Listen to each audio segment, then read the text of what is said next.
no ghosts sitting here, right? No. Okay. I mean, yeah, my imaginary friend, but no ghost. I've had many. I like that your instinct is just to grab a chair. It's very pro wrestling. Oh, you expected me to hit someone with it? I'm me. I was afraid for myself. So if you want to just start, tell us just talk a little bit about your guys' match tomorrow, and then feel free to take questions from the audience. How honest are we allowed to be? What's that? How honest are we allowed to be? I don't know, Ross. Be honest. As honest as you want. 27%. Well, we heard that. Is this like going to be allowed to go outside, or just for them? Do we even have to hold this? Well, it picks up better on everyone's cameras. Okay, perfect. Well, if you guys watched the show yesterday, it looked like Rich Swann got injured in the big 4-on-4 or 5-on-5. My memory escapes me. Match that was the main event of the show last night that streamed on our awesome app, Impact Plus, only $7.99 a month. Check it out. So I honestly don't know what our match is going to be tomorrow. I hope we can still beat the living crap out of Willie Mac and Rich Swann. Whether they're 100% or not doesn't mean anything to us. Our number one goal is obviously having match of the night and retaining our titles.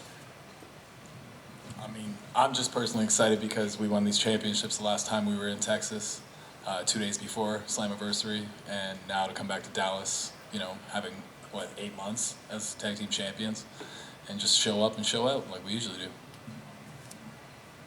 And add a little bit more personal. It was annoying to us that when we found out LAX was leaving, that we heard a lot of rumbling that people thought the tag team division would fall apart, and we kind of tried to put it on our backs to make sure that didn't happen. And now 8 months later, people are finally agreeing with us that we've kept the tag team division alive, and we're doing our best to still make Impact Wrestling the best company with the best tag matches. And yeah, you can thank us for that. So let's enjoy the pay-per-view tomorrow.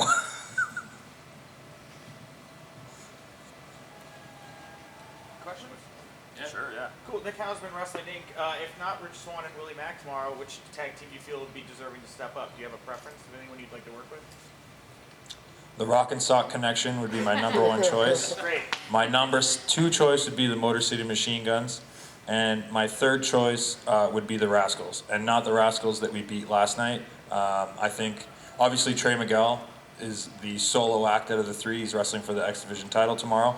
I would prefer to have Zachary Wentz and Dez to really put us to the test. And I don't think we've actually had a tag match against the actual, to us, the team out of the three of them. One of our favorite matches of last year in Windsor, Ontario was against the Rascals, but again, it was the same combination of Dez and Trey. We've yet to have Zach and Dez together and really put us to the test. So if they were to pull them out and put another team in, that would be our choice. Okay. Oh, wait, I just spoke for Josh. I'm sorry. No. I'm gonna completely agree with the Rascals, but Zachary Wentz and Desmond Xavier, because I think we've run through all the tag team competitions so far in Impact, and that's the only duo, that anybody can talk anything about that we haven't beat. So, we're just knocking no one off the list. So if Willie Mac is still in his match tomorrow, do you have a set game plan going in a match with a versatile athlete like him? So wait, you're asking us if we have a game plan about two of us wrestling one person? Well, if he's one of the participants. Oh, only one of them.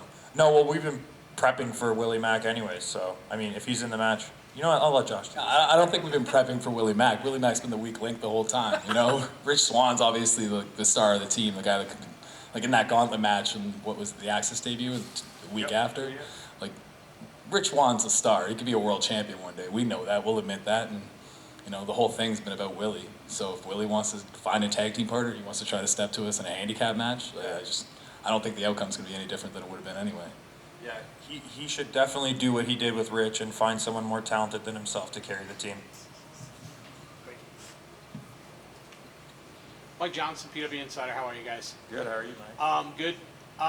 You talked about putting the tag team division on your back. What were the highs and lows of that process? And was it a bigger success having good matches, or a bigger success getting everyone to realize, all right, things are going to be fine even though other talents are leaving? I'll let you take that one. I'm a little different than Ethan Page over here. My big thing was establishing tag team wrestling. I think a tag team match on any show, there's no reason it can't be the best match on a show.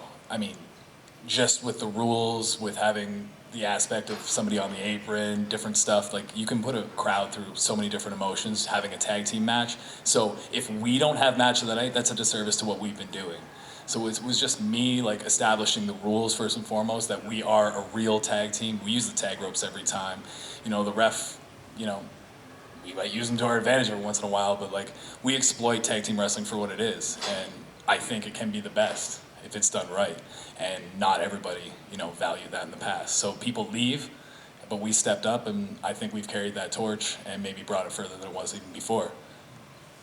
And we hear a lot too that the North is like a throwback to old school like tag team wrestling, and I don't think we're a throwback. I just think we're doing it right, and people just forgot their way. That's it. Miranda Morales with thechairshot.com. So prior to you guys forming as a tag team, you used to face each other a lot on the independent scene. So how did that influence your team dynamic? Listen, nobody's hit me harder than Josh. Nobody's suplexed me faster than Josh. Nobody's put me on the mat quicker than Josh. Nobody's beat my ass like Josh. We know each other better than anybody else we've ever shared time in the ring with. So I know what he's thinking. We don't have to speak to each other while we're teaming. We just have a connection. We spent so much time together in the ring all over the world. But we've also teamed before coming to Impact. We have a history together as a tag team. We were one of the best tag teams in the world, and I think that's why Impact decided to give us the opportunity to show the world on a bigger platform and bring us to Impact. And obviously, we're doing the right thing. And yeah, so I think, you know, beating each other up for a little while kind of helped us out. Yeah, and like in the beginning when we first tagged up, before we ever came to Impact, we just accentuated each other's positives and hid the negatives. Like he was the better talker, I was the more straight-laced wrestler, and through that he's become a better wrestler, I've become a better talker. I'm more comfortable like in this situation than I was before because of him. Like we've propped each other up and helped each other. And great opponents, you know, we figured out that we could be like even better tag team. So. Damon Gracia, Big Gold Belt Media. So a bit of a fluff question for you. Sure. Being that you've tagged together for so long and you're pretty much like road relationship almost, do you ever get on each other's nerves? What are some like little idiosyncratics that might irk you about the other person? Good question. Of course he starts first. He'll have way more to complain about. No, that's not true at all. I'm going to say, just from a little backstage perspective, we have seen tag teams be at each other's throats arguing over the dumbest stuff, and it's never happened with us. Yeah. Like, I don't... I think the biggest thing for us was we know how hard we had to work to get here and how many years it took us to accomplish what we have, and we have too much respect for each other as performers and as entertainers and athletes. No matter what happens backstage, whether we even agree with each other or not, we have each other's back, and that was just a silent agreement that we had when we formed the tag team originally, and it's honestly never left. And I think that's why we're always going to be a cut above everybody else.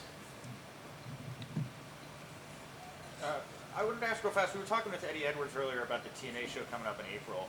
I know you're very involved with that, Ethan. I don't know if you have any updates for what people can expect. And we also chatted with him a bit about the possibility of the Wolves reuniting to take on you two. Would that be a match that you'd be interested in? No, I hate Davey Richards. But Scott D'Amore is actually over there if you want to ask him about the TNA show. Scott D'Amore running away, by the way. Do you want to answer? Is there any answers? It's all about you. Oh, that's true. It is all about me. You know what? No. I don't know anything that you guys don't know at the current moment. All I do know is that the show is happening. Scott D'Amore did announce it in Chicago. TNA will be coming back for one night, maybe one night only. I'm glad someone laughed at that. Got it. You know, throwback one night pay-per-views. Anyways, I'm excited because as time goes on, the kids that grew up watching TNA, like that was us. We were those children. So now being in this company, knowing the history of this company, knowing what it took to get the company where it is today, it's amazing that we're going to be able to be a part of history, I think, and to be able to, I guess, play in a playground that we weren't allowed to when we watched, and we're getting to bring that back to like 2020, baby, TNA. Like I'm pumped, Josh. Yeah, like I was a kid wrestling my friends on my trampoline that ran inside on a Wednesday night to order the very first show. And that was the first time I ever saw somebody like Loki and AJ Styles. And that changed everything I thought about professional wrestling.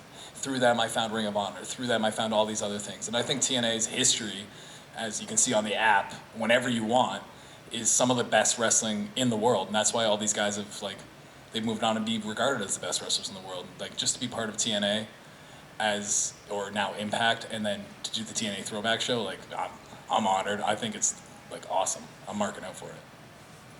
And I think that ties into one of the questions earlier about trying to put the tag team division on our back. Like, we have that fond memory of TNA. So we want to be able to give the youth that's watching Impact right now that same experience. So that's why we're always going to try and have the best match of the show.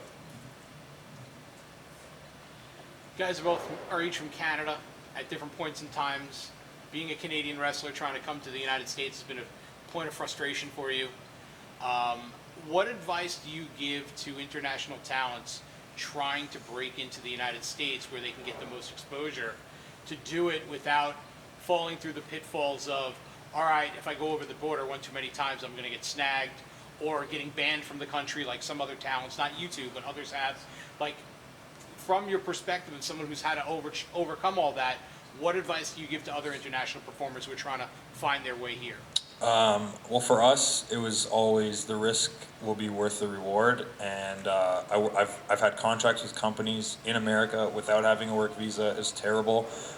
My biggest, I guess, advice would be make sure Scott D'Amore likes you, because he was the first person to actually move forward and get me a work visa to actually make sure that I was legally able to work in this country. He saw the value in myself and Josh to be able to actually provide a living for our families. And it's tough. Like, it's a very expensive process to be able to make this even happen. So it's obviously worth it in the long run. Like, it took us, almost 10 years of crossing over the border, and up until the point we actually came to this company, like, there was no real, like, income off professional wrestling. Like, it was just such a daunting process to be able to build our names up, to be able to get the opportunity, to get the paperwork, just to be like, yep, you can cross the border with no problems. There's no right answer, honestly. It's making my armpits sweat to even talk about it. So, yeah. Sorry. Get Scott D'Amore to love you. No, it's all right. Josh can answer this one better. Like, I run a wrestling school in Canada, and all my students, they want to obviously do all this stuff. And I tell them not to do what I did, not to do what Ethan did. Like, we were obsessed. We just took every risk possible, and luckily we didn't get banned, which would have completely screwed up any opportunity for us to be here right now talking to you guys. My suggestion now for everybody is to be the biggest fish in whatever small pond you can be in Canada. Make the biggest name for yourself, so that when you do get booked on these small independent shows, you are booked against people like Ethan or people like Eddie Edwards that might get booked and brought in. So, like, you can network and make yourself better in those small ponds, and then hopefully somebody recognizes you. The only issue is, like, there's just not enough eyes on all these shows. There's some of the best wrestlers in the world that you'll never see, which is unfortunate. But, hopefully through these streaming services and stuff for the independent wrestling shows, more people will see it. So that's the best thing I can say. Thank you. All right, I think that's good. You guys want to vote for a photo? Sure. I think I dress like this, not to get pictures. Come on. You want us to hold the belts? Yes, definitely.